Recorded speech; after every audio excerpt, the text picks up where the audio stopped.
Spirit, lead me where my trust is without borders. Let me walk upon the waters wherever you would call me. Nous connaissons des moments très difficiles. Nous traversons une période très compliquée. Et nous devons connaître le ministère de Jézabel parce que ce ministère opère déjà. Et nous devons connaître cela. Je t'invite à ces séminaires. Je t'invite à ces séminaires. Je t'invite à ces séminaires. Je t'invite à ces séminaires. Je t'invite à ces séminaires. Je t'invite à... Take me deeper than my feet could ever wander, and my faith will be made stronger in the presence of my Savior. Come on, let it be your prayer. Spirit, lead me where my trust is without borders. Let me walk upon the waters wherever you call me. Son de trompette que les chrétiens doivent normalement entendre mais aussi comprendre. Nous sommes à une période où tout celui qui se dit homme de Dieu doit d'abord recevoir le témoignage de l'Esprit. Nous ne devons pas, bien aimés, céder à cette façon de faire où l'on peut croire que tout ce qui dit un homme qui se dit homme de Dieu est vrai ou serviteur doit être vrai.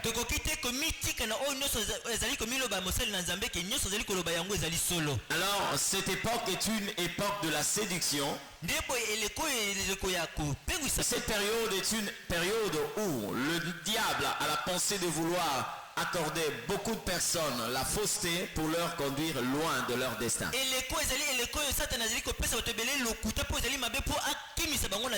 nous devons faire excessivement attention. Le ministère de Jézabel dans l'église, Apocalypse chapitre 2, le verset 18 à 20. Si tout le monde est là, nous allons lire la parole du Seigneur.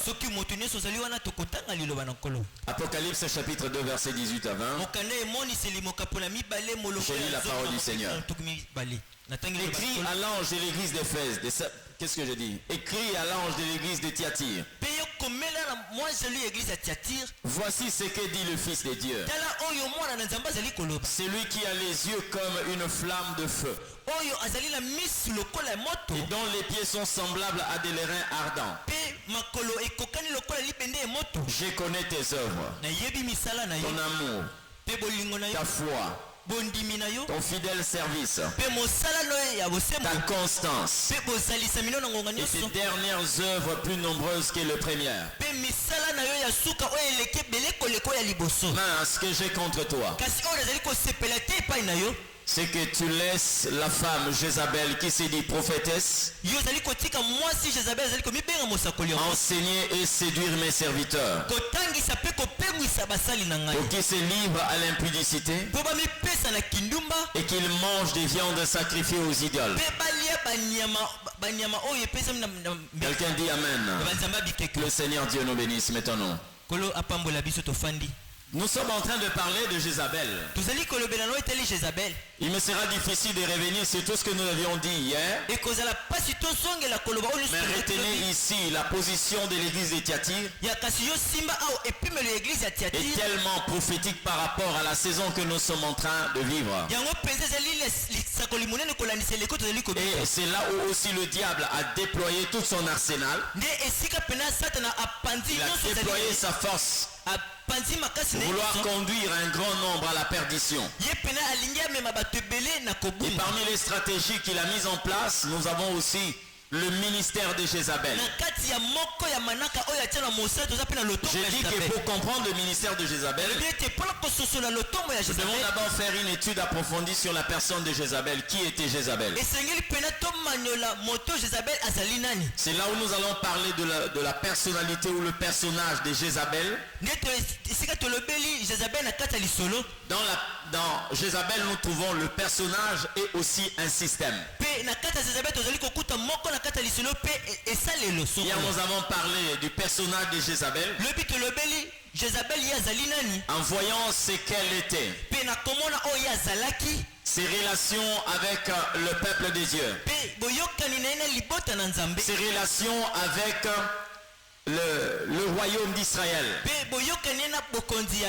nous avons pu dégager beaucoup de choses par rapport à cette relation qu'elle a développée, mais l'objectif était d'égarer le peuple du Seigneur. Alors notez par rapport à la personne de Jézabel, il y a quelque chose que nous devons aussi saisir. Ouvrez grandement les oreilles pour voir qu'est-ce que le personnage de Jézabel est en train de cacher. Parce qu'en tant que peuple de Dieu, nous sommes appelés à connaître ces choses pour se mettre à l'abri. C'est comme ça que le Seigneur dit que nous devons grandir dans la connaissance.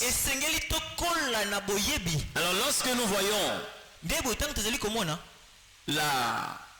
la période où Jézabel est en train de régner, il y a un point très important sur Israël. C'est la période où le ciel était fermé. Lorsque vous lisez le règne de Jézabel, un point très important, le ciel fut fermé. Or, lorsque le ciel est fermé, le peuple de Dieu est censé chercher la face de Dieu. Parce que chacun de nous ici est conscient qu'il y a des périodes où on peut vivre sous un ciel fermé. C'est-à-dire il n'y a pas un rapport correct. Il n'y a pas une relation bonne entre Dieu et son peuple. Mais qu'est-ce que Jézabel fait pendant cette période?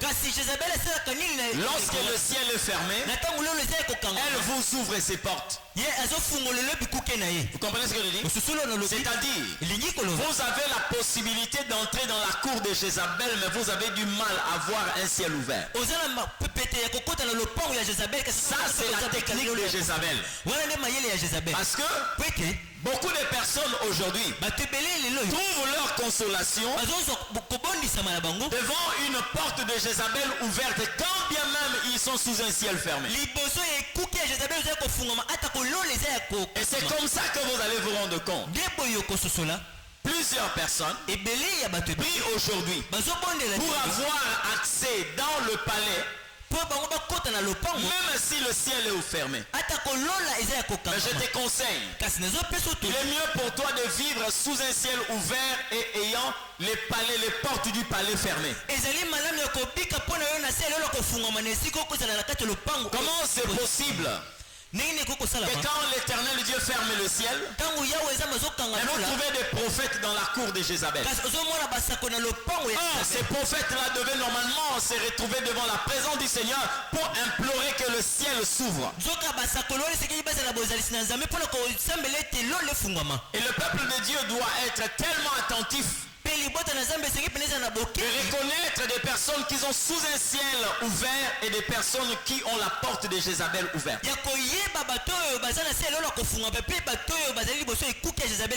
Mais lorsque le Seigneur était en train de parler de ces choses, moi-même aussi j'ai eu pitié de ma génération. Parce que beaucoup de personnes travaillent pour avoir accès libre dans la cour de Jézabel. J'ai dit hier, Jézabel est en train d'être citée dans l'église de Thyatire. Une ville qui avait une position stratégique. Là où on était en train de trouver le pourpre qui parle du pouvoir. Vous avez la force militaire. Vous avez l'économie. Vous Bref, vous avez la gloire de ces mondes. C'est-à-dire, lorsque vous êtes avec Jézabel, Jézabel pour vous égarer, lorsqu'elle ouvre la porte de son palais, c'est pour vous donner tout ce que le pouvoir et le plaisir mondain peut donner à l'homme. C'est pourquoi, enfants de Dieu, nous ne devons pas seulement avoir un thermomètre qui indique la température terrestre, mais nous devons exiger un thermomètre qui donne la température céleste. Aujourd'hui, il est facile. Je dis bien, il est facile de voir des personnes quelquefois qu'on peut qualifier des gens qui ont reçu la faveur divine. Mais quelquefois c'est par le matériel. Quelquefois c'est par les opportunités terrestres. Des choses qui n'ont rien à voir avec le ciel. Rien à voir. Ce n'est pas parce que vous trouvez un prophète dans la cour royale qu'il est connu de Dieu. Non, non. Vous pouvez avoir accès dans la cour royale, mais le ciel ne vous connaît pas. Et ne travaillez pas. Je dis encore, ne travaillez pas pour avoir la porte de la cour ouverte. Non. Il y a deux royaumes. Il y a le royaume terrestre et il y a le royaume céleste. Et lorsque vous avez perdu le ciel, faites tout de manière à retrouver le ciel. Mais ne vous faites pas consoler par un royaume terrestre. Beaucoup de personnes aujourd'hui n'entendent plus Dieu. Ils n'ont plus la pensée du Seigneur. Il y a longtemps qu'ils sont entrés en contact avec Dieu. Et ils se font consoler lorsqu'il y a des enveloppes, des grosses enveloppes. Lorsqu'il y a des grosses opportunités. L'argent, le travail, le voyage, tout ce que vous pouvez citer. Mais vous devez avoir dans l'esprit et en réalité pour notre relation avec Dieu, il nous exiger un ciel ouvert. Un ciel ouvert. Et le diable, sachant qu'il peut nous donner pour nous priver un ciel ouvert, il a mis dans Thyatire une femme au nom de Jézabel. Et Jézabel aujourd'hui est en train de proposer à tout ce monde le prestige du pouvoir. La gloire et tout ce que le pouvoir peut apporter. Et vous allez vous rendre compte, vous n'avez qu'à regarder. Aujourd'hui les gens sont prêts à tout. Prêts à tout. Même quand il faut perdre Dieu. J'ai toujours parlé de ce ministère qui va régner à la fin de temps, l'apostolat de Judas. Judas est un apôtre qui a beaucoup d'argent. Et s'il peut prêcher un message, il veut vous prêcher le message de la prospérité. Le problème n'est pas de regarder son argent. Mais le problème c'est de regarder où est-ce qu'il a trouvé l'argent. Il a trouvé cet argent en vendant le Christ. Et lorsque le peuple n'a pas de discernement, on peut commencer à accepter l'enseignement de Judas parce qu'il a le matériel. On va accepter l'enseignement de Judas parce qu'il y a une preuve. C'est pourquoi j'ai dit à quelqu'un, faites attention. Faites attention. Alléluia. Ne travaillez jamais pour avoir la porte de Jézabel ouverte. Ne vous mettez jamais à genoux pour demander à Dieu de vous ouvrir la porte de Jézabel. Mais mettez-vous à genoux lorsque vous avez constaté que le ciel est fermé sur vous. J'ai dit bien beaucoup. Aujourd'hui, sont prêts à tout. Ils veulent garder leur place à côté de Jézabel. Et quand bien même ils ont perdu l'estime de Dieu ou la considération, la relation qu'ils ont avec Dieu. Ça, c'est ce que nous constatons dans le personnage de Jézabel. Mais je parlerai aussi d'un système. Jézabel, c'est aussi un système. Ce n'est pas que vous puissiez vous focaliser sur la personne, mais regardez son système. Alors comment fonctionne le système de Jézabel? Je suis en train de parler dans l'église.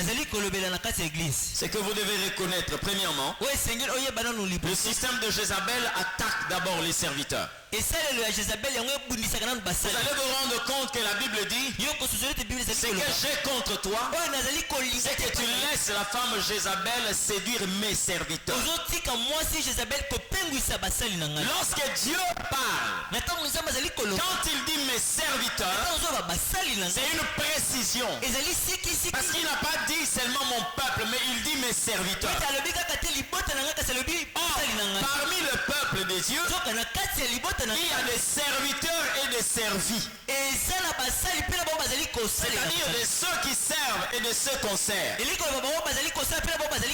Jézabel attaque les serviteurs. Pourquoi sa guerre est dirigée contre les serviteurs? Parce qu'il est facile de détruire les servis lorsque vous avez touché les serviteurs. C'est comme ça que le Seigneur Dieu dit, si tu veux disperser le troupeau, frappe les bergers. Vous comprenez la stratégie de Jézabel? C'est tout un système. Et bien même vous qui êtes là, vous devez normalement prier le Seigneur pour ceux-là qui vous nourrissent de la parole de Dieu. C'est là où Paul est en train de dire, priez pour moi, parce que vous pouvez avoir de bonnes dispositions, mais être sous un serviteur qui est déjà renversé par Jézabel. C'est là le problème avec ceux qui sont servis. Vous savez quoi? Lorsque Jésus est en train de parler à Pierre, il dit à Pierre, fais mes brebis, fais mes agneaux. D'accord? Donc il montre que dans le table, dans la bergerie, il y a des agneaux et il y a des brebis. Mais lorsqu'il est en train de parler, il dit à propos de lui, il dit mes brebis connaissent ma voix et elles me suivent. Et pourquoi Jésus n'a pas dit que mes agneaux connaissent ma voix? Parce que entre les brebis et les agneaux, les brebis parlent de cette espèce mais qui atteignent une certaine maturité. Et lorsque vous êtes dans la bergerie, la brebis est le conducteur et les agneaux suivent la brebis. Mais lorsque une brebis est égarée, elle va égarer les agneaux. Parce que les agneaux dépendent de ses mamelles. Vous comprenez ce que je dis? Lorsqu'une brebis est égarée, elle va égarer les agneaux. Donc il y a le peuple quelquefois qui se perdent tout simplement parce que ils sont en train de suivre quelqu'un qui est égaré. Une fois j'étais en train de suivre le témoignage d'un... Bon, en fait, c'était un occultiste converti. Et la personne qui l'avait reçu, c'était le feu pasteur Blaise Toko.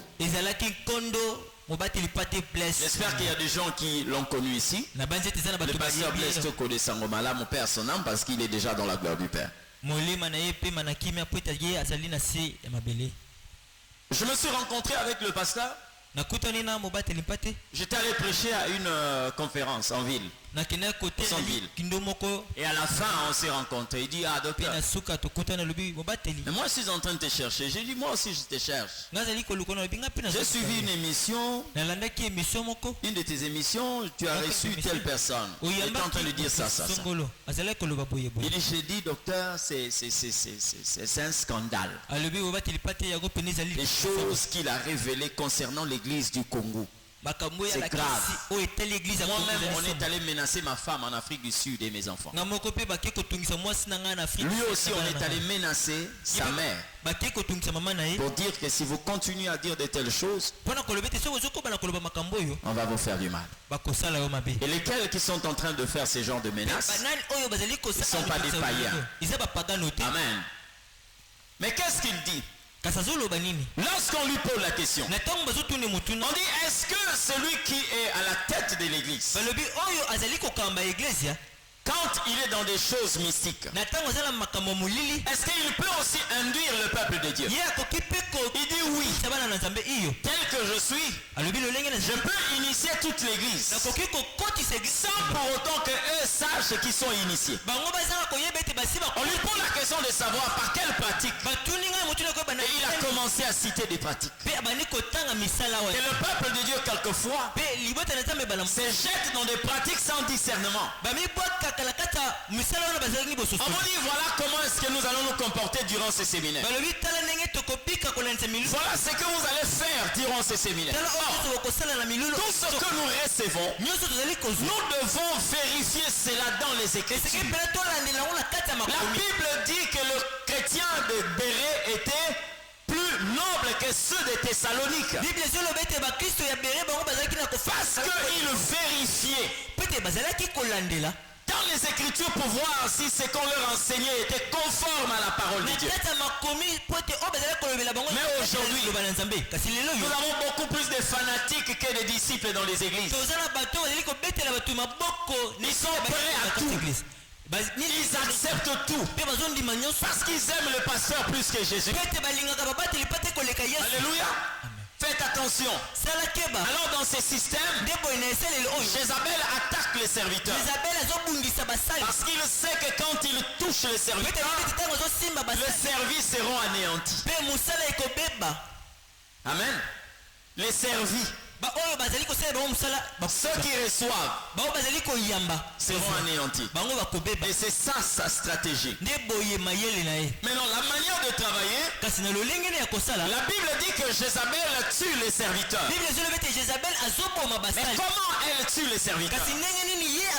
Comment elle tue les serviteurs? Parce que le verbe tuer, nous l'avons entendu pour la première fois dans le livre de Genèse.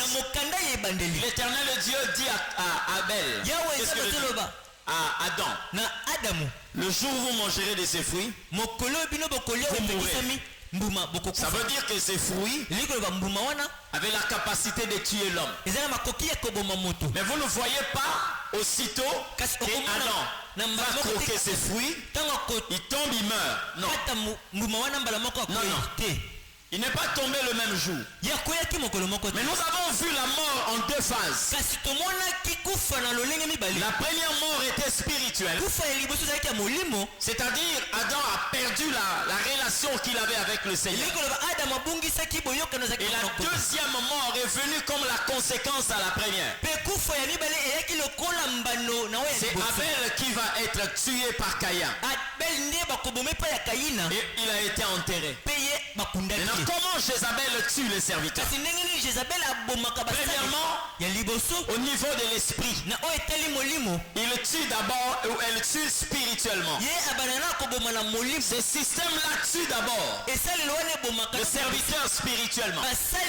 Vous pouvez le voir debout, mais il est déjà mort. Vous pouvez le voir là en action, mais il est déjà mort. Parce que la mort spirituelle consiste à perdre la vraie vie. La vie, c'est qui? C'est une personne. Lorsque vous avez perdu le Christ, vous êtes déjà mort. Quand bien même vous êtes en train de marcher. C'est comme ça que vous allez voir. La séparation de Judas avec le Christ était déjà une mort. S'il est allé se pendre, ce n'était qu'une suite logique d'une mort qui était déjà constatée quand il a vendu le Christ. Amen. Beaucoup aujourd'hui sont debout.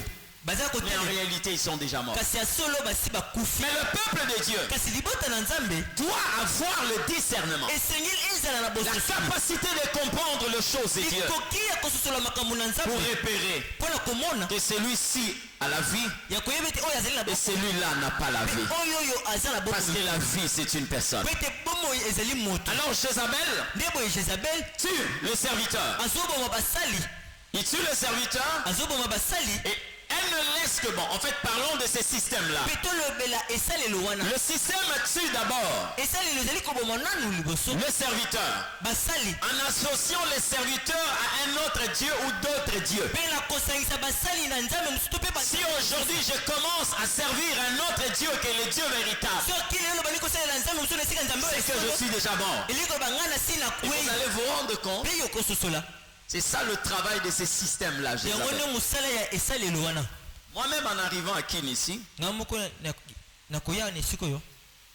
arrivant à Kin, j'ai passé beaucoup plus sur Congo Web et Sangomala. Congo Web et Sangomala. Il y a quelqu'un qui nous a aussi approchés. Nous avons commencé à développer certaines relations. Et un jour, cet homme va me dire ceci. Tu sais que les gens te suivent beaucoup. J'ai dit oui. Mais quelquefois on m'appelle pour demander ton numéro. Ok, que Dieu soit béni.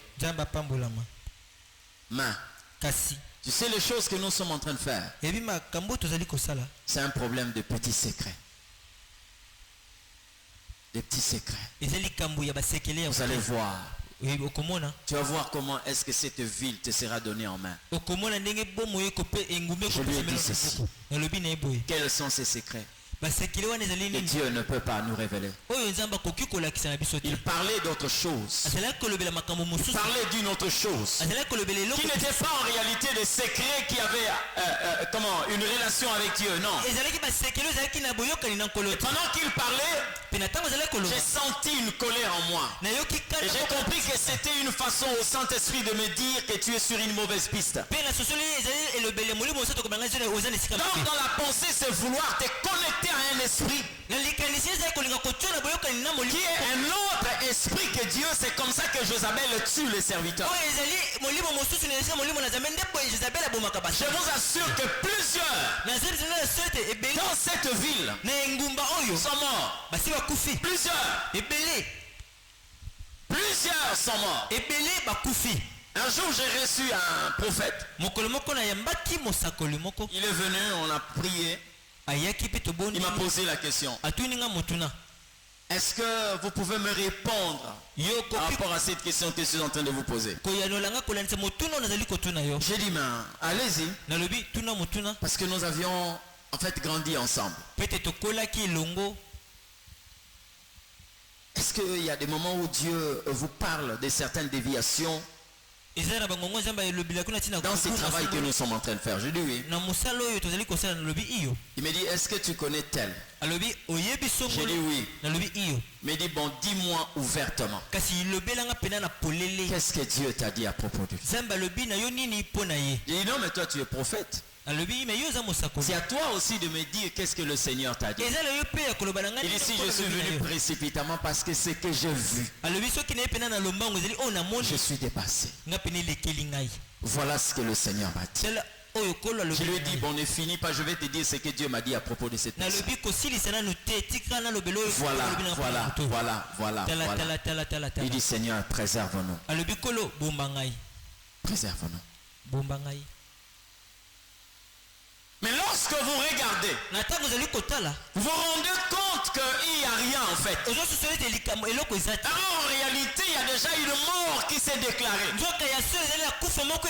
là, ceux qui n'ont pas les yeux de Dieu peuvent commencer à croire que la vie est là. Je dis bien, quand Jézabel tue un serviteur, il détruit les servis. C'est pourquoi là où vous êtes, vous devez demander à Dieu de vous donner la capacité de vivre sans sentiment. Il y a des moments où certains ne peuvent plus entendre la parole de Dieu parce qu'ils sont tellement dominés par les sentiments. Le docteur, je le connais, c'est un homme bien. Je l'aime beaucoup. Mais bien aimé, cet amour-là peut te rendre aveugle. Quand le Seigneur veut te parler en ce qui concerne cette personne,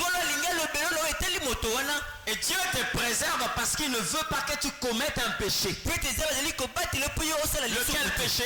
Lorsque Dieu va te révéler qui est cet homme, quand tu te lèves, tu vois la considération que tu accordes à cette personne, tu vois la révélation et tu commences à dire non, ça c'est le diable. Or, vous ne pouvez pas attribuer les œuvres de l'esprit au diable. Vous êtes déjà sur la voie de ce qu'on appelle le blasphème. C'est comme ça que Dieu laisse certaines personnes. Il sait qu'il est sur une mauvaise piste. Mais Dieu se réserve. Je dis bien, Dieu se réserve de lui révéler que là où tu es, la source n'est plus bonne. On est là. J'ai dit si la brebis est égarée, l'agneau va s'égarer. Parce qu'elle suit la brebis par rapport à ses mamelles. Vous comprenez? Faites attention.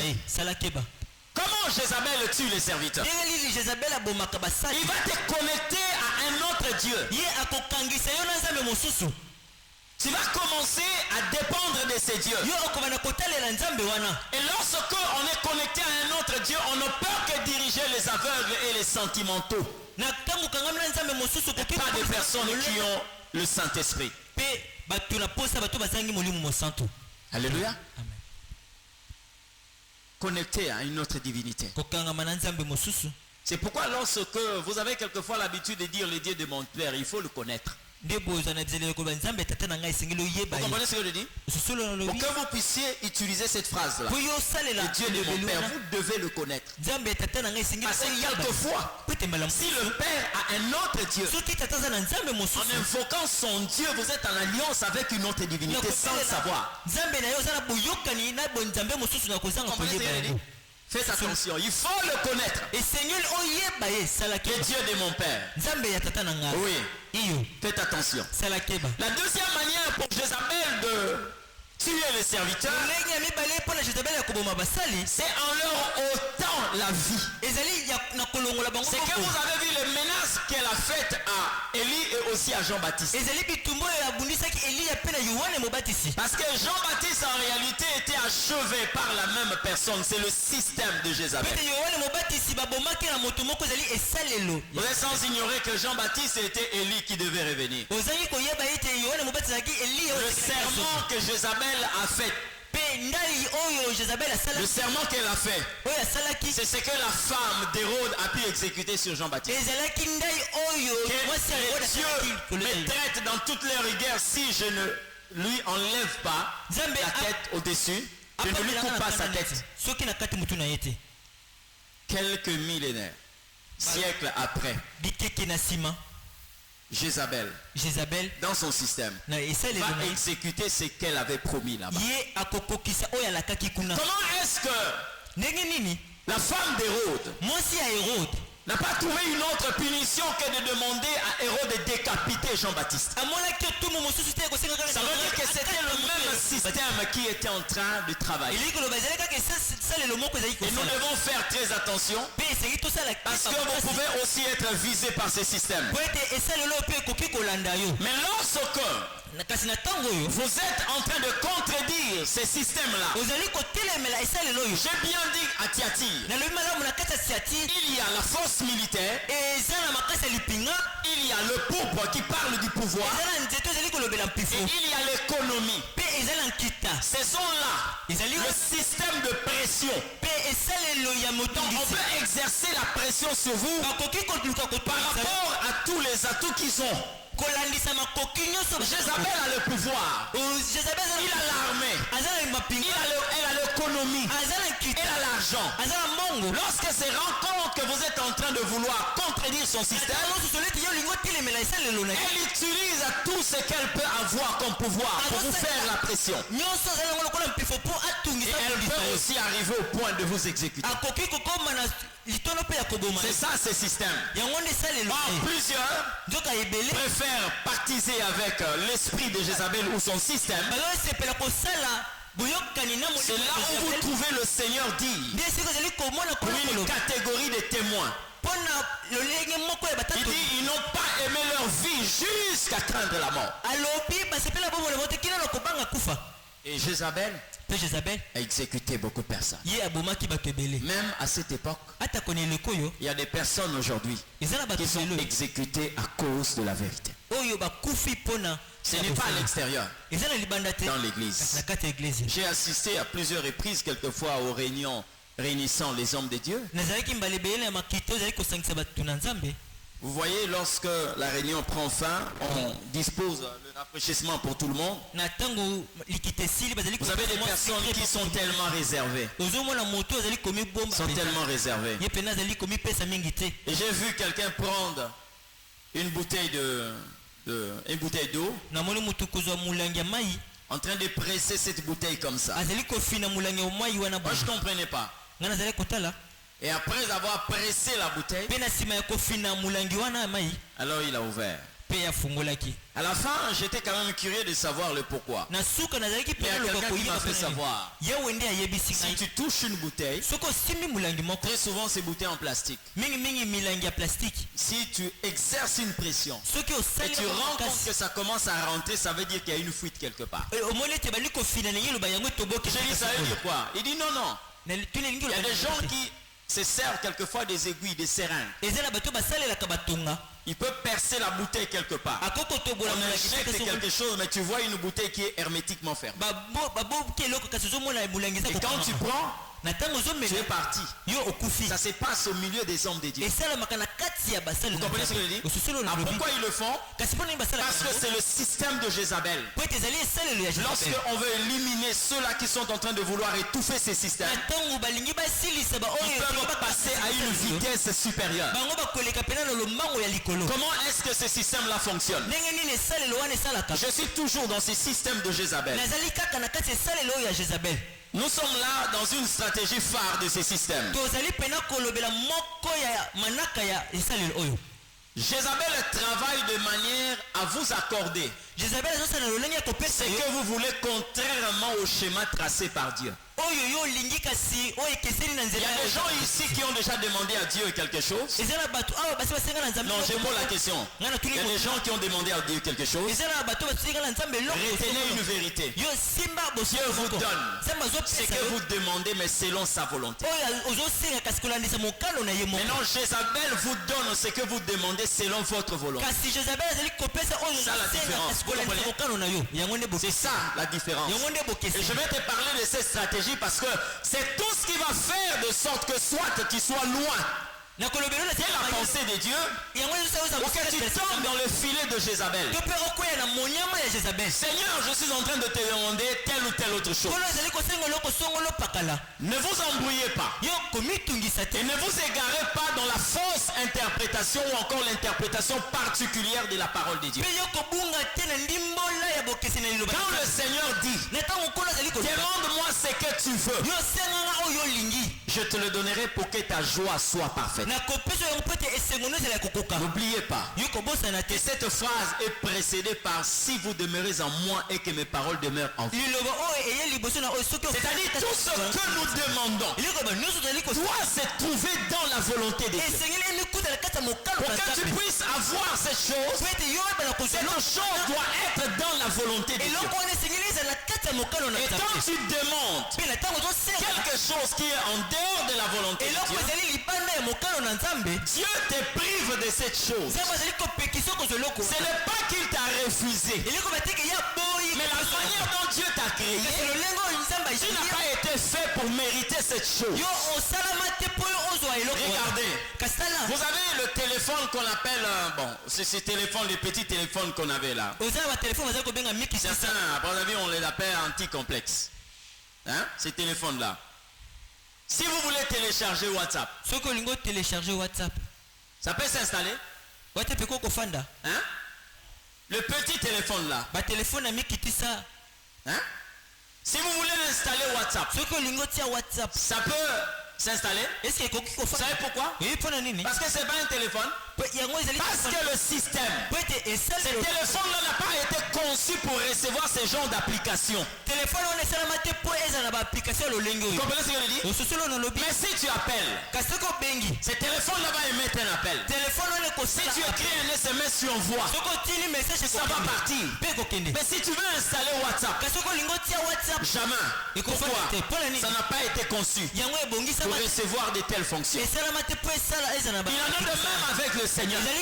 Tel qu'il nous a créés, il y a des choses que l'Éternel a programmées pour que nous puissions l'exécuter. Est-ce que vous êtes d'accord avec moi que Paul était serviteur de Dieu? Vous êtes d'accord avec moi que Paul demeurait en Christ et que Christ demeurait en lui? Et quand Paul a dit au Seigneur, enlève-moi cette écharpe, qu'est-ce que Dieu lui a dit? Ma grâce te suffit. Parce que tu n'as pas été créé pour vivre en dehors de l'écharpe. Tout ce que tu vas demander au Seigneur, Dieu ne va pas t'accorder tout. Parce qu'il y a des choses qui viennent de ta volonté. Il y a des choses qui viennent de sa volonté. Et c'est comme ça que Dieu dit. Vous demandez, vous ne recevez pas. Parce que vous demandez mal. Dans le but d'accomplir vos désirs. Maintenant écoutez. Qu'est-ce que Jézabel fait? Quand Jézabel s'approche de toi, elle va répondre à tous tes besoins. En tant que qui? Parce que Dieu répond à nos prières en tant que fils du royaume. Mais Jézabel répond à vos demandes en tant que créature déchue. Et vous savez que lorsque l'homme est déchu, il a perdu la pensée de Dieu. Et c'est comme ça que vous allez voir.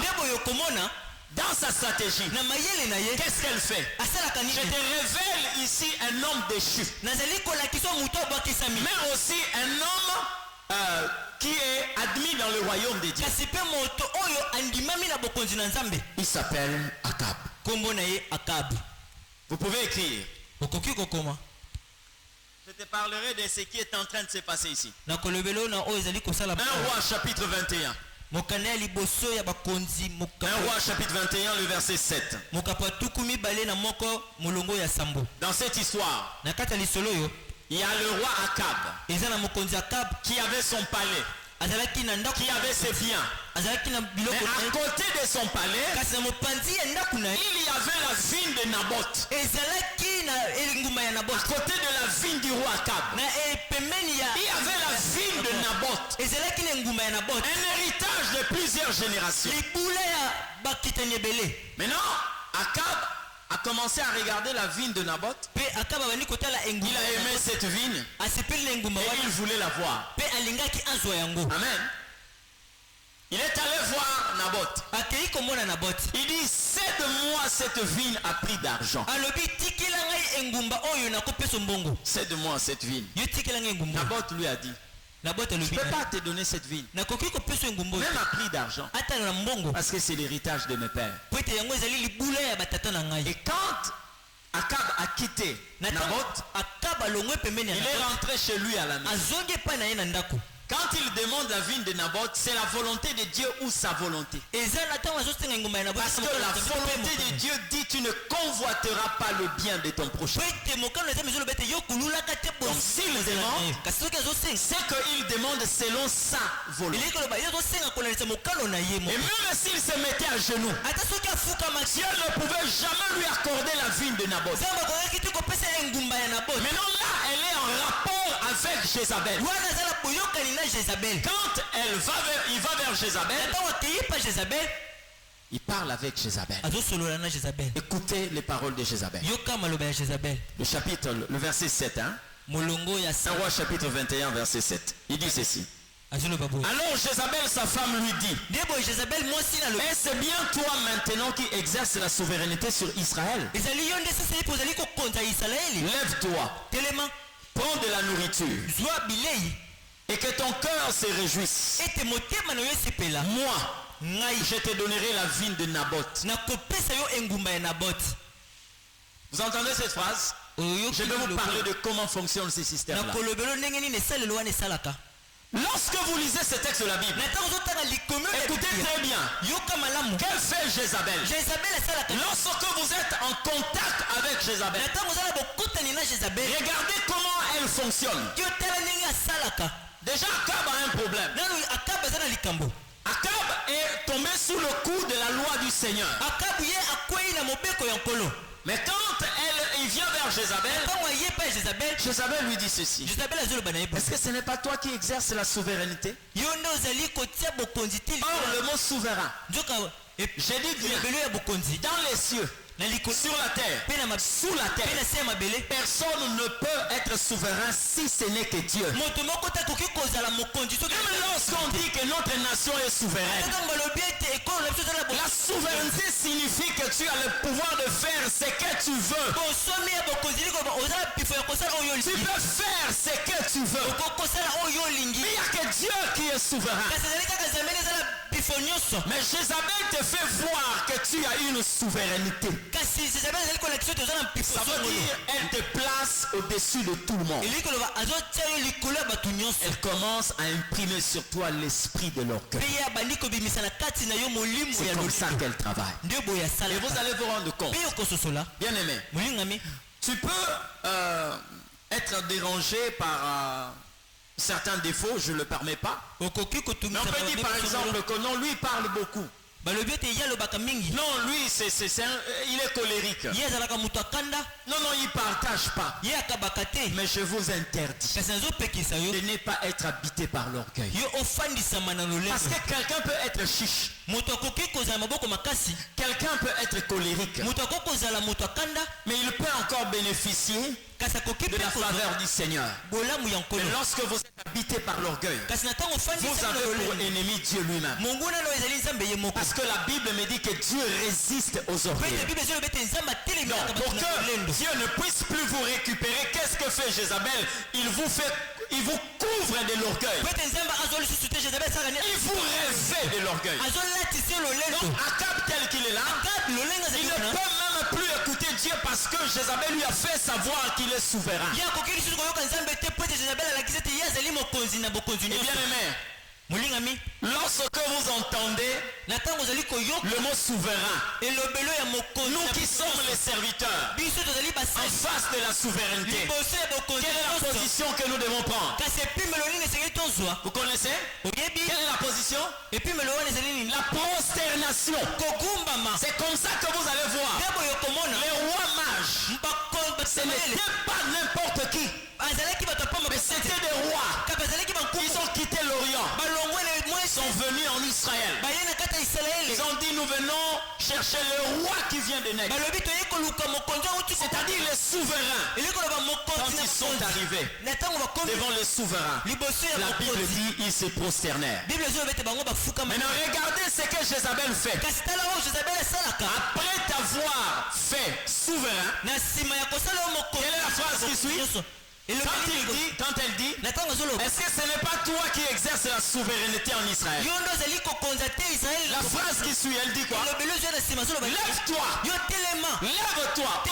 Normalement, Akab devait se prosterner parce qu'il s'agit du souverain. Mais Jézabel dit, lève-toi. Ça veut dire qu'il y a des personnes, lorsque vous êtes habité par l'orgueil, Jézabel vient enlever la colonne vertébrale et le remplace par un bar de fer. Comprenez ce que je dis? Le bar de fer. Parce que le bar de fer, c'est difficile de faire courber le bar de fer. Mais c'est facile à quelqu'un qui a une colonne vertébrale. Et il dit, lève-toi. Devant qui? Devant celui qui fait entendre sa souveraineté. Lève-toi. Combien de personnes aujourd'hui? Donc, tel que lui est là, il doit normalement s'humilier. Regardez ce que David a fait. Lorsque Michée est venu,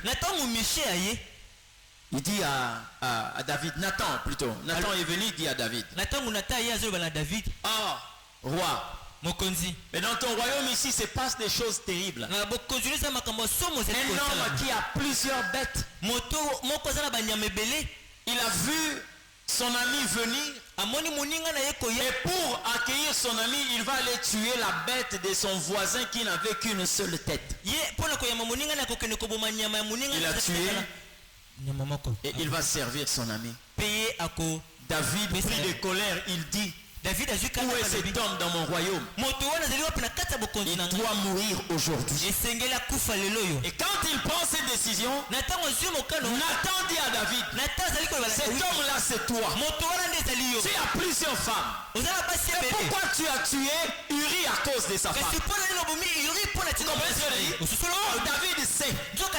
Et Nathan parle de par l'esprit de l'Éternel. Lorsqu'il a reconnu que c'était l'Éternel qui parlait. Qu'est-ce que la Bible dit? David déchira ses vêtements. Il s'assit dans la cendre. Donc Jézabel ne va pas te faciliter la prosternation devant le souverain. Elle va te dresser contre le souverain. C'est comme ça là qu'il dit. Elle dit plutôt à Akab, lève-toi. Tu vas te rendre compte. Quand tu es pris par cet esprit-là, il te sera difficile d'accepter la vérité. Amen. Il te sera difficile. Tu sais pourquoi Jézabel tue les vrais prophètes? Parce que ce système-là n'accepte pas la vérité. N'accepte pas la vérité. Amen.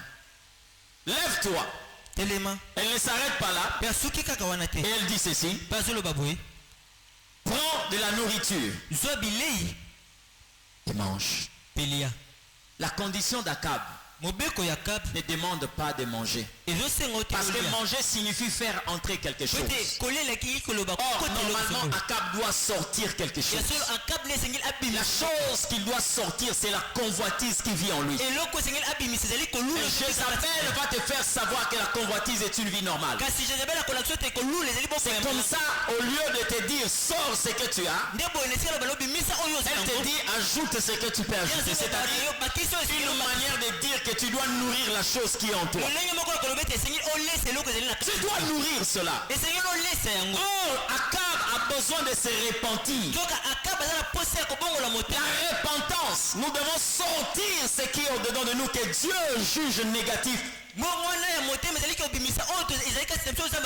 quand Jézabel est là, elle va te dire non.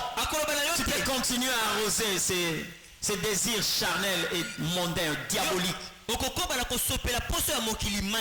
Tu dois continuer. Elle ne s'arrête pas là. Et elle dit, réjouis-toi. Oh, dites-moi un peu. Comment Jézabel peut vous accorder la joie?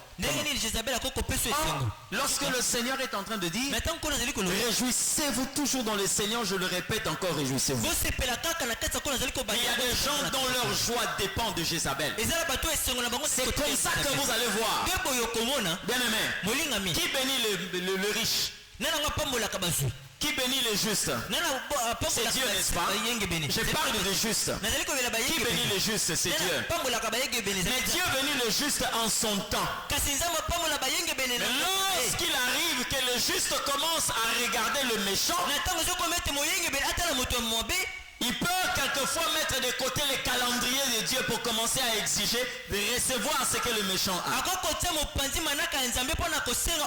Et c'est comme ça que dans le livre d'Habakkuk, les hommes justes commençaient à parler devant Dieu. Seigneur, le méchant prospère. Le méchant prospère. Le méchant prospère. Sachant pas. Et la joie qu'ils ont provient de Jézabel. Et vous savez comment on appelle ça? Une courte joie. Cette joie vient de la gloire qu'on appelle la vaine gloire. Je te parlerai, je crois que demain nous allons entamer le chapitre de comment Jézabel exerce son ministère. Mais je vais d'abord ouvrir une parenthèse pour te dire ceci.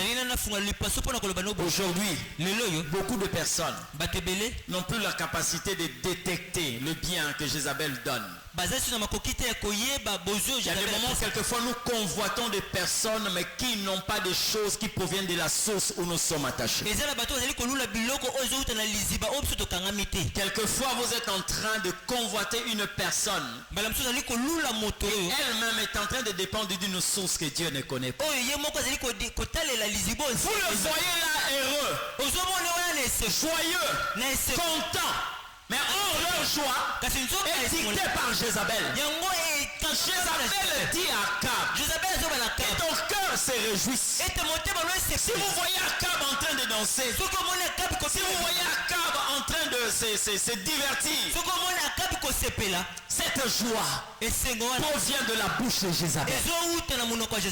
Mes frères, mes soeurs, tout celui que vous allez voir épanoui, ne commencez pas d'abord à convoiter sa position. Parce qu'il y a une différence entre la richesse et la bénédiction. Il y a des personnes qui sont riches mais qui ne sont pas bénies. Mais il y a aussi ceux qui sont bénis mais qui ne sont pas encore riches. L'exemple, c'est de regarder Joseph et Potiphar. Vous comprenez ce que je dis? Potiphar est riche. Et Joseph est béni. La finalité, celui qui est béni finit toujours par dominer sur celui qui est riche. Réjouis-toi, Akab. Et il est en train de se réjouir. Et lorsque le peuple de Dieu est en train de traverser le col du désert, au lieu de regarder la nuée, on regarde Akab en train de se réjouir. Et lorsque tu te regardes là avec des chaussures usées, tu commences à dire au Seigneur, regarde là-bas les méchants, regarde Akab. Ah, si je suis Akab, peut-être je serai comme lui.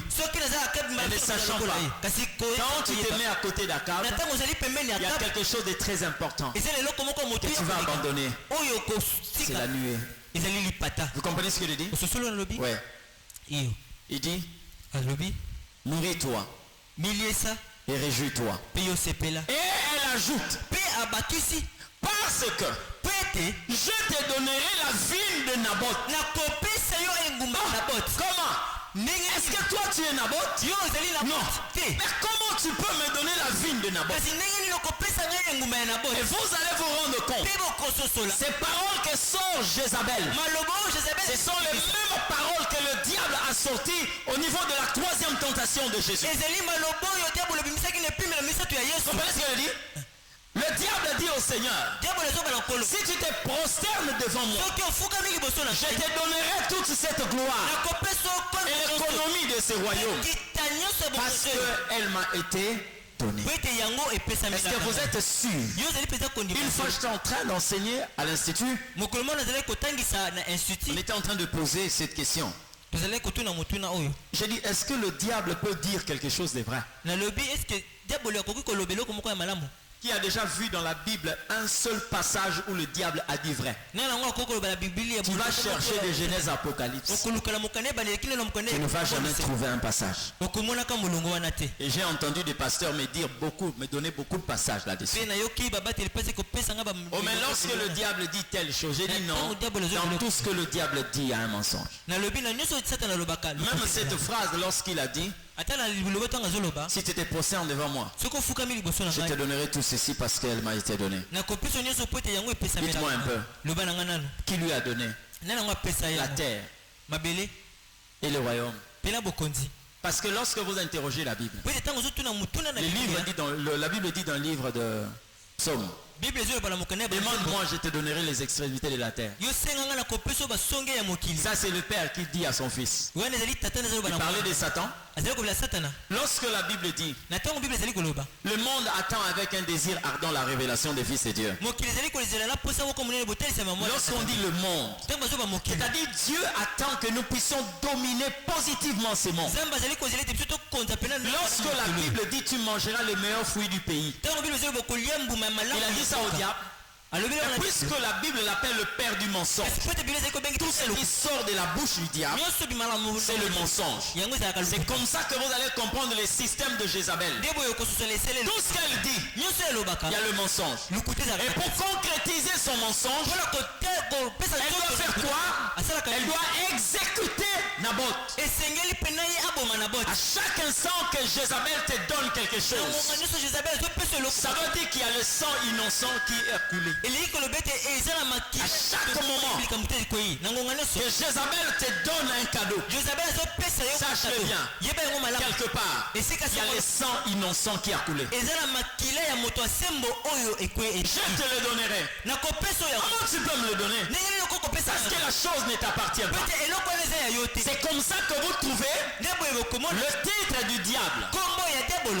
Ah, Jézabel. On l'appelle qui? L'usurpateur. C'est là où je dis, dans l'église de Thyatire, étudiez ça très bien.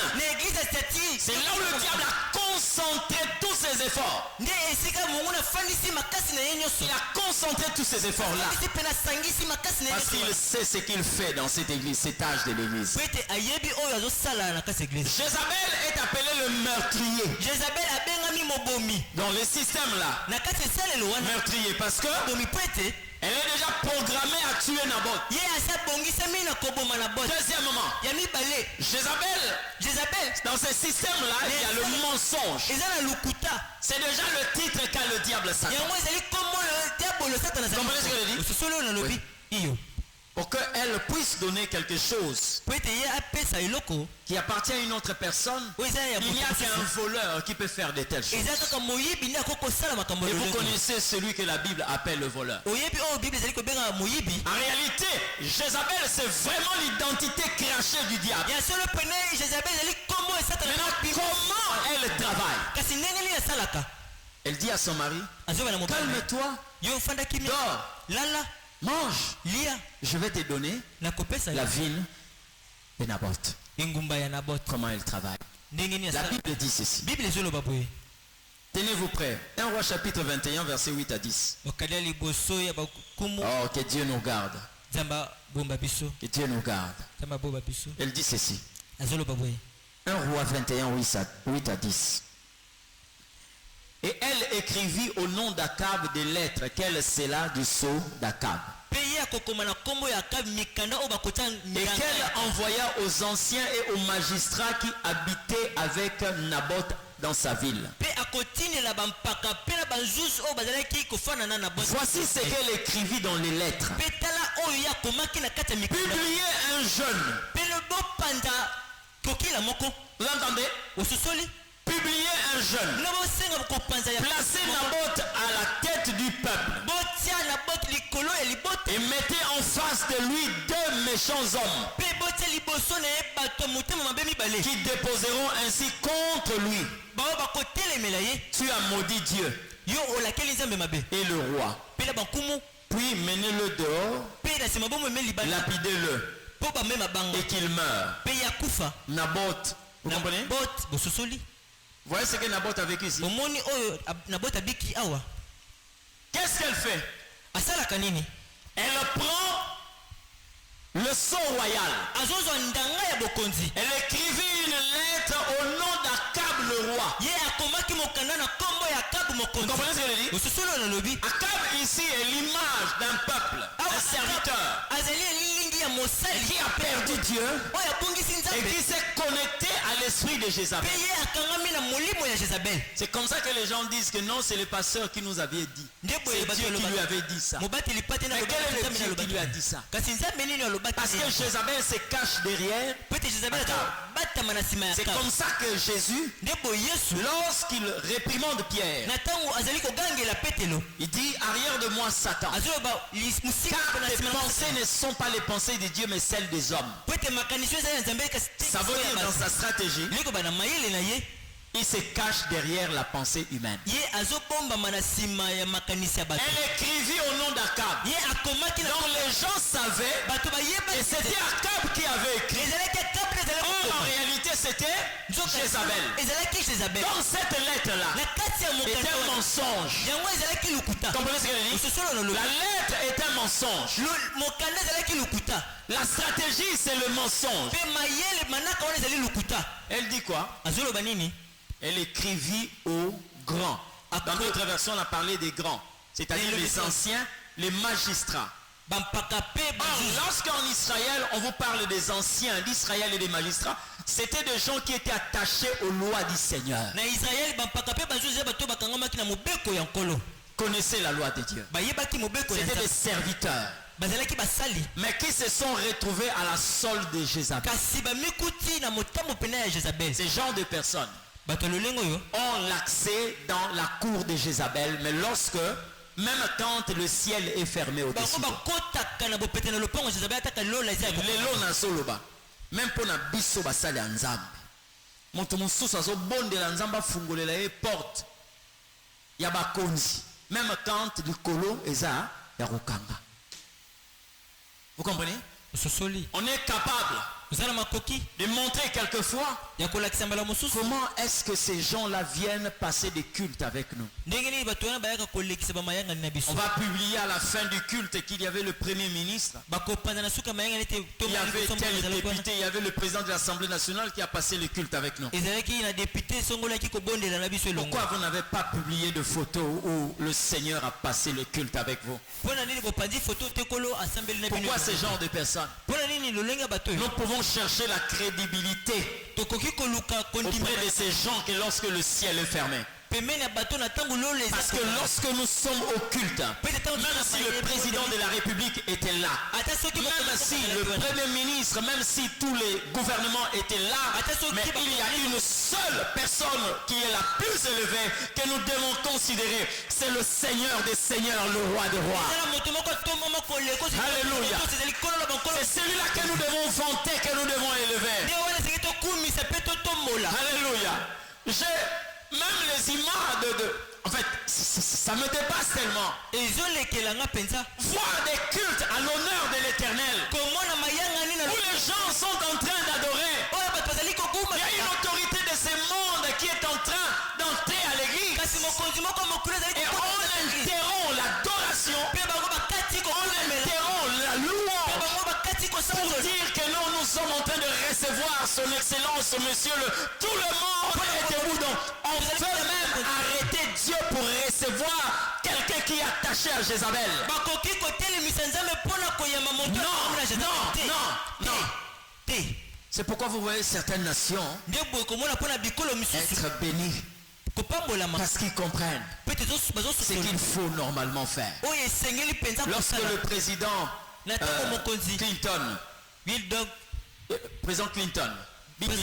Bill Clinton est arrivé au pouvoir aux États-Unis, il avait organisé un dîner avec des grands. Là aussi, il y avait le feu révérend Billy Graham qui devait aussi assister. Par rapport aussi à son programme, il avait l'invitation et le timing. Il était bloqué quelque part et quand il a regardé l'heure de l'arrivée, l'entrée du président et tout, il s'est dit, je suis déjà en retard. Il dit à ceux qui étaient avec lui, rentrons parce que à cette heure-là, de là jusque là-bas, d'ici jusque là-bas, le président serait déjà entré. Et il devait appeler le protocole pour leur avertir que le révérend ne peut pas arriver parce que Certainement le président est déjà dans la salle. Et on est allé dire au président que les révérends Billy Graham s'est excusé, il était en route mais il n'a pas pu rejoindre l'endroit faute de plusieurs empêchements. Donc il est en train de rentrer parce qu'il s'est rendu compte qu'à 7 heures le président est déjà entré dans la salle. C'est le président Clinton qui dit au protocole, dites au révérend de venir même s'il peut venir en retard. Comprenez ce que je dis? Et il est arrivé en retard. Et quand il arrive en retard, tout avait déjà commencé. Il était déjà fatigué, âgé, et il est en train d'entrer. On a signalé qu'il est là, il veut entrer. Et quand il commençait à entrer dans la salle, le président de la République s'est levé. Et comme l'assistance a vu que le président s'est levé, tout le monde s'est levé. Qui est en train d'entrer? Qui on est en train de recevoir? C'est le représentant du royaume le plus puissant de la terre. Le royaume de Dieu. On comprend que c'est Dieu qui est en train de rentrer. Même le président s'est levé pour saluer la présence de Dieu. Alléluia. On ne pouvait pas accepter un ciel fermé et la porte du royaume de Jézabel ouverte. Non. Comment il travaille? La Bible dit, elle a écrit, publier un jeune. Un jeune. Donc la chose qui vous fait entrer en contact avec Dieu. Mais Jézabel fait cela pour tuer un innocent. C'est comme ça, bien aimé, lorsque tout ce que vous entendez parler de Dieu doit être aussi envoyé par Dieu. Il faut chercher Dieu dans tout ce qui parle de Dieu. Amen. Cherchez Dieu dans tout ce qui parle de Dieu. Elle a convoqué les magistrats, les anciens d'Israël. Mais elle est en train de monter une scène pour tuer un innocent. Mais comment elle va tuer cet innocent? Par le moyen de ce qui est sacré. Le jeûne. Hein? Le jeûne. Vous croyez que lorsque quelqu'un s'est déjà il s'est dérouté ou il a dérouté ou il a quitté le droit chemin, vous croyez qu'on va écrire là-bas l'église de Satan sur la terre? Jamais. Ils vont toujours écrire pierre vivante. Ils vont écrire temps de Dieu. Mais le problème, c'est l'esprit qui agit derrière ça. Et Israël avait dit que nous avons un jeûne. Et le peuple savait quelle est l'attitude à prendre lorsqu'il y avait le jeûne. On est en accord avec le ciel. Or, ce jeûne est publié par Jézabel. Vous comprenez? C'est elle qui publie les jeunes. Et elle monte une stratégie, une mise en scène pour tuer un innocent. Alléluia. Faites attention. Cet esprit-là opère déjà dans l'église. Cet esprit opère dans l'église. Jézabel a la possibilité de détruire quelqu'un par la prophétie. Et cette prophétie ne vient pas de Dieu. Vous allez entendre quelqu'un qui est en train de dire le Seigneur Dieu m'a dit. Dieu m'a dit. Mais quand Dieu t'a dit, est-ce que nous avons vérifié l'identité de Dieu? Parce qu'il est facile de dire Dieu. Mais dites d'abord à cette personne-là d'écrire Dieu. Parce qu'on ne sait pas distinguer les dieux avec des minuscules et les dieux avec des majuscules. La prononciation, il y a une certaine confusion. Alors faites attention. Comment est-ce qu'il travaille? Lorsqu'il a publié un jeûne, et bien aimé, elle va prendre la décision de détruire Naboth. Naboth est l'image de ceux qui sont justes dans l'église. Naboth est l'image de ceux qui marchent d'une manière intègre. Naboth est l'image de ceux qui ils se focalisent dans la vérité et de ceux qui ont la vérité comme mode de vie. Il fallait le tuer. Et Akab a finalement pris le champ de Naboth. Mais ne sachant pas que ce champ-là n'était pas un don de Dieu, mais c'était un don de Jézabel. Amen. Et vous savez très bien que le champ de Dieu, la vigne est représentée par l'œuvre de Dieu. Lorsque vous lisez Matthieu chapitre 20, le verset 1, vous allez voir comment est-ce que le Seigneur dit et il y avait une vigne. Et le Seigneur a confié cette vigne à son serviteur. Il dit l'œuvre de Dieu est semblable à une vigne. Mais qu'est-ce que Jézabel veut? Naboth a une vigne. Lui, il est le gardien de la vérité parce qu'il se tient dans la vérité. À côté de la vigne de Naboth, il y a la vigne d'Akab. Jézabel laisse la vigne d'Akab tranquille. Mais elle attaque la vigne de Naboth. Bien aimé dans le Seigneur. Vous savez quoi? Il y a des guerres. Il y a des combats. Aujourd'hui, entre les églises, vous allez vous rendre compte que deux églises se combattent. Et si nous servons le même Seigneur, comment est-ce que deux églises peuvent entrer en guerre? Vous comprendrez que la pensée de Jézabel, elle veut tuer Naboth et prendre sa vigne. Ça veut dire que Jézabel veut voir que toutes les vignes est pour mettre Akab. C'est comme ça que Jézabel travaille pour un leadership. C'est-à-dire à un certain moment, elle élève Akab au-dessus des vignes. Mais en réalité, Dieu ne connaît pas le leadership d'Akab. Je suis en train de te parler de certaines choses. Aujourd'hui, il y a des gens qui veulent contrôler certaines communautés, certains regroupements. Mais ça ne vient pas de Dieu. Comprenez ce que je dis? Donc Jézabel veut faire de sorte que toutes les vignes soient sous la supervision d'Akab. Parce qu'il sait qu'Akab est un faux. Mais il faut tuer Naboth. Or la pensée de Dieu, c'est que Naboth conserve sa vigne. C'est pourquoi ne cherchez jamais à tomber sous le coup du leadership qui ne vient pas de Dieu. Oh non, il y a plusieurs vignes. Il a plusieurs vignes. Les vignes ici sont représentées comme l'œuvre de Dieu, les églises. Akab veut avoir le contrôle de toutes les vignes. Mais ce n'est pas Dieu qui lui a placé. C'est Jézabel.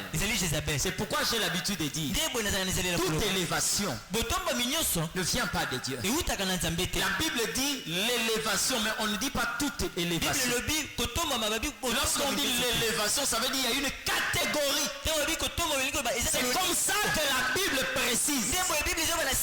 Seule la bénédiction de Dieu. On n'a pas dit que la bénédiction tout simple. Mais on a ajouté de Dieu.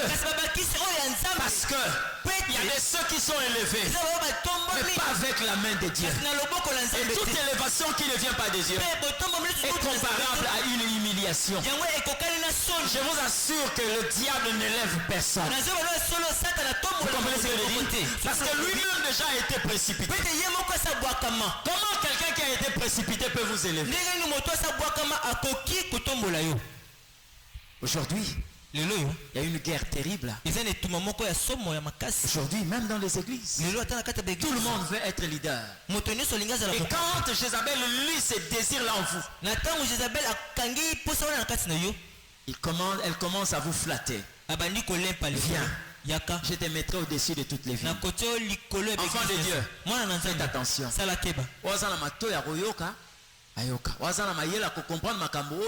À comprendre. Mais sache-le bien, toutes les vignes ne sont pas tenues par ceux qui sont dans la vérité. Le malheur, c'est quoi? Ce sont les arbres. Parce que Naboth est incapable de faire déplacer la vigne. C'est là où je dis qu'il y a des gens qui sont plantés quelque part. Toi aussi tu peux être planté ici. Mais lorsque Jézabel corrompt la personne qui est devant vous, si tu es planté là, tu auras du mal. Parce que tu ne sauras pas que cette vigne est déjà sous contrôle de Jézabel. Toi, ton problème, c'est seulement notre pasteur, notre daddy. Ton problème, c'est ça. Mais en réalité, cette terre est déjà entre les mains de Akab, le véritable conducteur.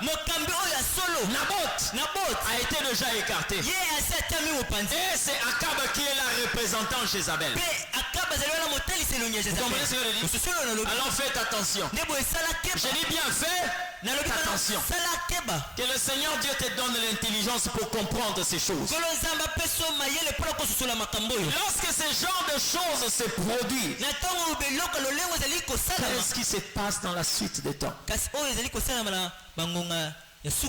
qui se passe dans la suite des temps? Vous devez avoir à exercer votre foi. C'est là où la foi doit intervenir. Parce que la foi te permet aussi de vaincre le combat de l'implantation. Tu n'es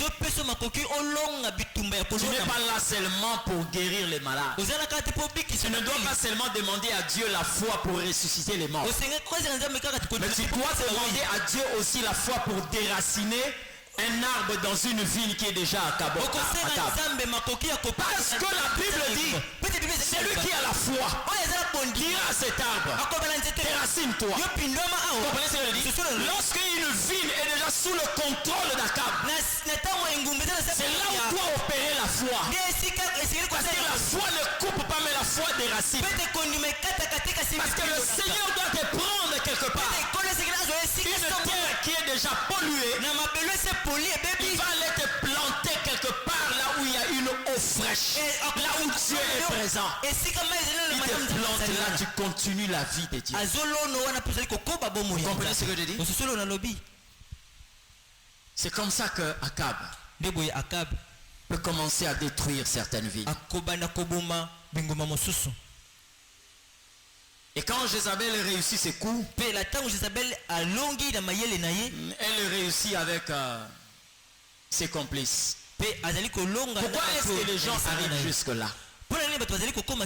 Parce que Jézabel, avec tout ce qu'elle a, elle veut te faire savoir que tout est possible avec les moyens. Mais Dieu est en train de te dire que tout est possible par la foi. Maintenant tu vas te rendre compte. Aujourd'hui les gens qui ont la foi ne se considèrent pas, mais ceux qui ont les moyens se considèrent tellement. Et on est en train de convoiter ce que l'autre a sans pour autant savoir que ce que tu as peut te donner plus que ce que l'autre a. On est capable d'abandonner la foi pour l'argent. On est capable d'abandonner Dieu pour le bien de ce monde. Donc Jézabel est cette actrice qui a renversé une parole ou un verset de la Bible. Pour ne plus dire que tout est possible par celui qui croit, mais on dit que tout est possible par celui qui a le moyen. Et les gens sont prêts à tout. Ils sont prêts à tout. J'aimerais dire à quelqu'un, vous devez éviter d'aimer ce que vous trouvez en Dieu en dehors de Dieu lui-même.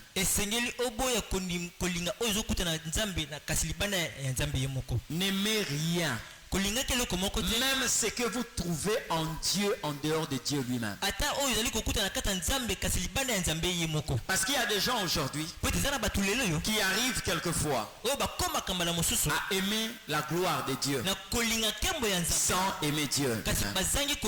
Et dans cette relation, tu dois aimer Dieu plus que la gloire qui vient même de Dieu. Parce qu'il peut y arriver qu'avec Dieu, que vous puissiez marcher sans gloire. Mais si vous aimez Dieu, vous continuerez à le suivre. Vous comprenez ce que je dis? Vous pouvez aimer la puissance de Dieu, mais aimer beaucoup plus Dieu plus que sa puissance. Parce qu'il y a des moments où il ne sera plus capable de vous multiplier les pains, mais il reste Dieu. Il arrivera des moments où il ne sera plus capable de vous guérir, non parce qu'il n'a pas la capacité, mais parce qu'il ne veut pas. Parce que nous sommes appelés à glorifier Dieu dans toutes les circonstances. Même dans la maladie. Même lorsqu'il refuse de nous enlever les chardes, nous continuerons à le glorifier. Lorsque Jacob a adoré Dieu, Dieu ne l'a pas guéri, il ne leur a pas ôté la vieillesse. La Bible dit, il réunit toutes ses forces, il s'appuya sur son bâton et adora l'Éternel. Dieu n'a pas ôté sa vieillesse. Après cette adoration, Jacob est mort. Dieu ne l'a pas ressuscité. Mais Dieu est resté Dieu. Alléluia. J'aimerais finir par ce point. Comment Jézabel s'est introduite dans l'église? Vous pouvez vous poser cette question. Comment elle s'est introduite dans l'église? Premièrement, vous devez faire très attention, faire la différence entre le peuple de Dieu et l'œuvre de Dieu. Parce que quand vous suivez cet enseignement, vous allez vous rendre compte de comment est-ce que Jézabel va se retrouver jusqu'au niveau de la chair.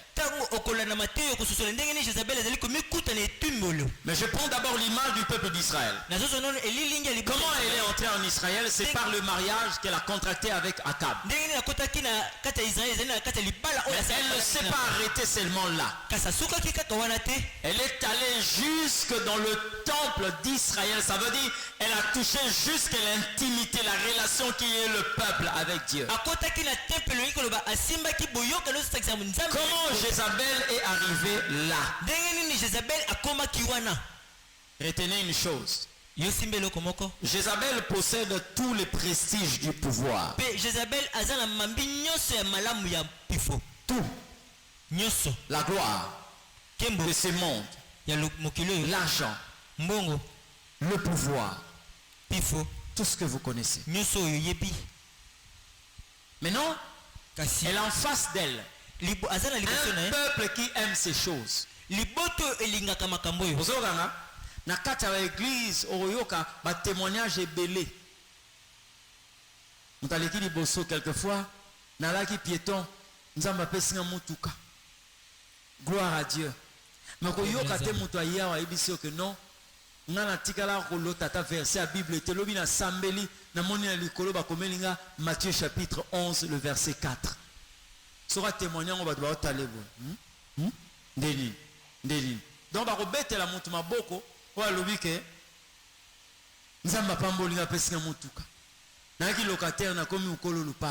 Les gens sont en train d'acclamer.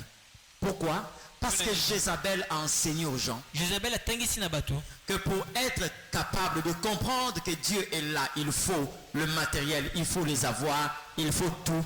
Vous comprenez ce que je dis? Elle a travaillé le peuple de Dieu. Et comme elle possède ces choses, le peuple de Dieu, aimant ces choses, commence à prendre Akab comme étant plutôt Jézabel comme étant un modèle. Amen. Comme un modèle. Aujourd'hui, si je viens en culotte, en chemise débrayée, avec le Moussouniabata, je vous dis aujourd'hui on va parler sur la prospérité. Ou bien on dit que non, voilà, on va recevoir un pasteur qui va nous parler sur la prospérité. Quand il vient ici, Ye moko d'abord ayena na moto. Ayena moto. Batiki yawa azana 400 francs, azoluga moto bakise 100 francs pour foutre moto à 500.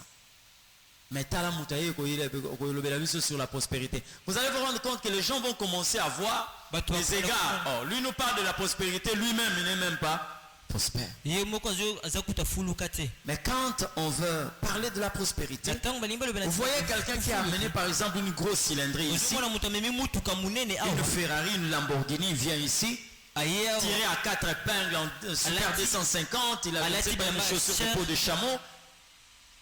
Quand vous le voyez là, bien parfumé, je ne sais pas si c'est une Mercedes ou c'est une, comment le parfum Versace ou qu'est-ce que je dis. Quand cette personne-là arrive ici, vous allez vous rendre compte que même par son apparence, certains vont commencer à dire oui à cet évangile. Parce que vous vous rendez compte qu'il y a le matériel qui fait asseoir cet enseignement.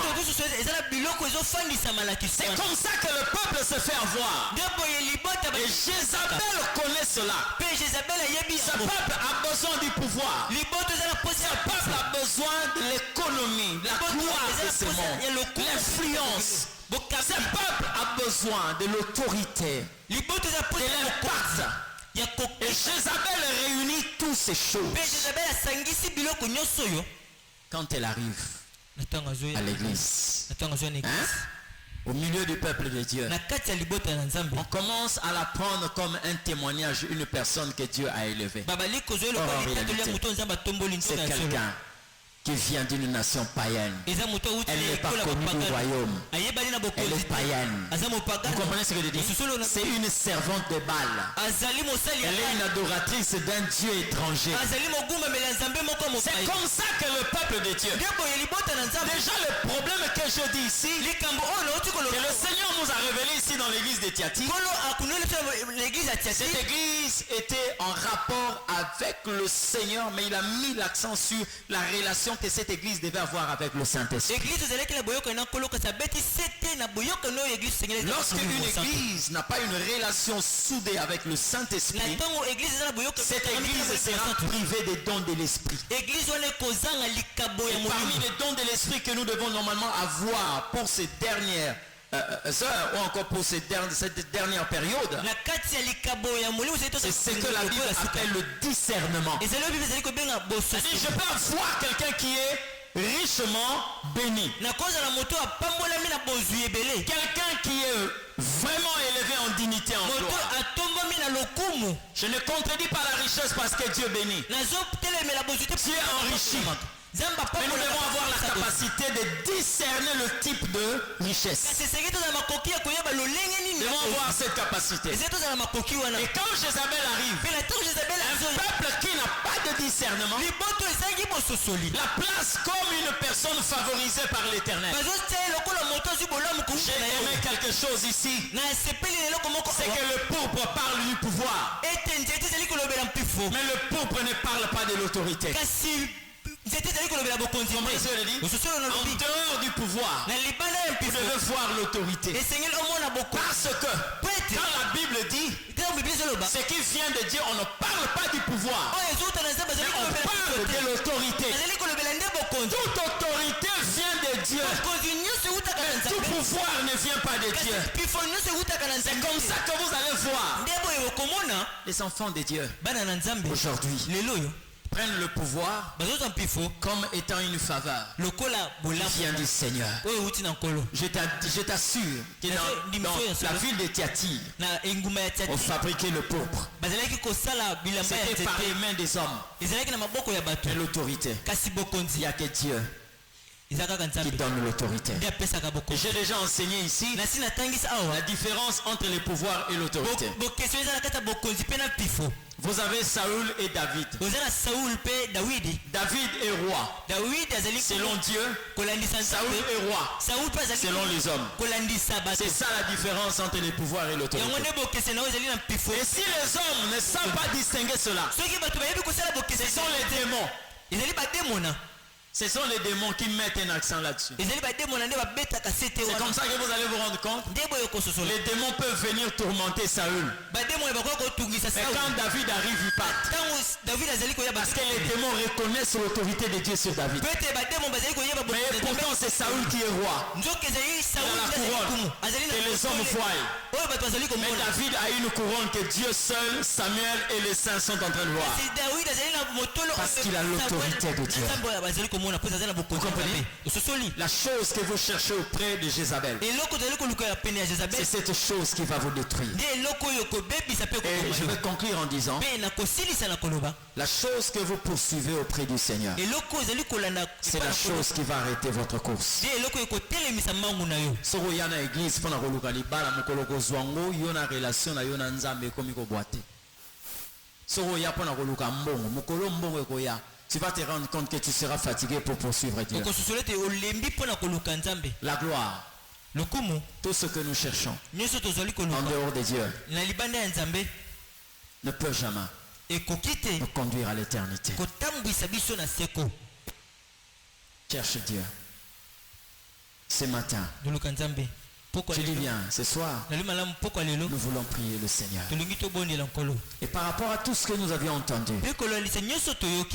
nous allons demander au Seigneur, préserve-nous des ravages de Jézabel. Préserve-nous, Seigneur. Préserve-nous, grand. Et j'aimerais que tu pries. Prie. Je dis bien prie. Sans sentiment. Sans préférence. Tu vas commencer à prier. Dis merci au Seigneur. Commence à remercier Dieu. Commence à remercier le Tout-Puissant. Oh, mon âme te bénit, Seigneur. Mon âme t'exalte, oh Dieu puissant. Jésus. Mon âme te bénit. Voici le temps, bien-aimé, pour toi de t'approcher de Dieu. Dis au Seigneur, j'aimerais être sous un ciel ouvert, même my trust is without borders. Let me walk upon the waters wherever you would call me. Nous connaissons des moments très difficiles. Traversons une période très compliquée. Et nous devons connaître le ministère de Jézabel parce que ce ministère opère déjà. Et nous devons connaître cela. Je t'invite à ce séminaire. Je t'invite à ce séminaire. Je t'invite à ce séminaire. Je t'invite à ce séminaire. Je t'invite à ce séminaire.